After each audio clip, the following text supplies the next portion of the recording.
So tax season, or just in general, financial responsibilities can cause a lot of anxiety. In fact, the IRS is expecting extensions from over 20 million people this year. Dr. Sheryl Ziegler is joining us this morning. Talk about what you are noticing at this time of the year and people's mental health in general. Well, money is a source of huge stress for many, many people. And so it actually gets studied by the American Psychological Association.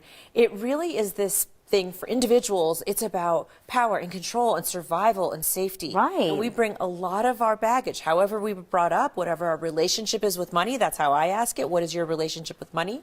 That comes into it. And then if you're a married couple, it's really, now you've got two people who come in, and so it's a cause of stress, it's even a cause of anxiety, and so it can have physical and mental health outcomes, detrimental ones. So it's something to really pay attention to. Okay, so because, I mean, it's like central to our lives, right? Like we're not operating without it, especially around tax season. You're looking at how much maybe you're getting reimbursed, how much you maybe owe. What are you advising to people to help them navigate that?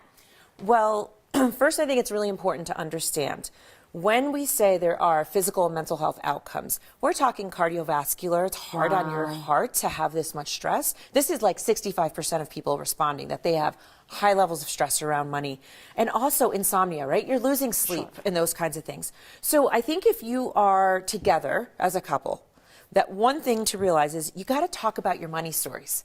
You have to say things like, okay, what was your relationship like with money? Who made the decisions in your households? Was money scarcity? Were you taught to invest? Were you taught to not spend? What was that? And put those stories together. That's one really important piece. I think another really important piece is to say, I've got all this stress around this. Maybe let me put out all the worst case scenarios.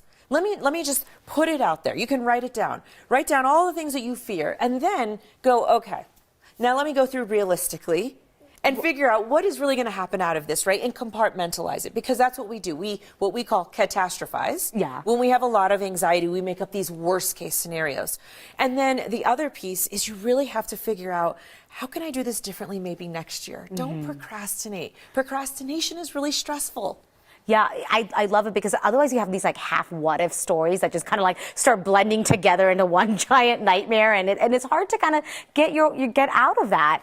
When you talk about the physical reaction to it, how quickly does that settle in? I mean, is it just I've had heightened stress around tax season and that would be enough to have that physical side effect, or does it have to be longer than that?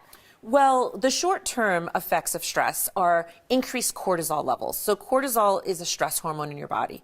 So cortisol, after it's in your body for a long time, has wear and tear, usually on your brain, in which decision-making is hard, startle responses and anxiety is increased. So it has short-term effects. But the long-term effects is, the reality is tax season sort of represents the epitome, right? But probably all throughout the year. Do you worry about your credit card debt? Are you spending too much? Are you spending more than you make? Are you borrowing a lot? Those are the kinds of sort of, we'll call them micro insults, that eventually lead to bigger mental and physical health outcomes. All right. Well, thank you so much. I mean, this is such an important topic, and it literally affects all of us. So I appreciate you coming in. Thank you.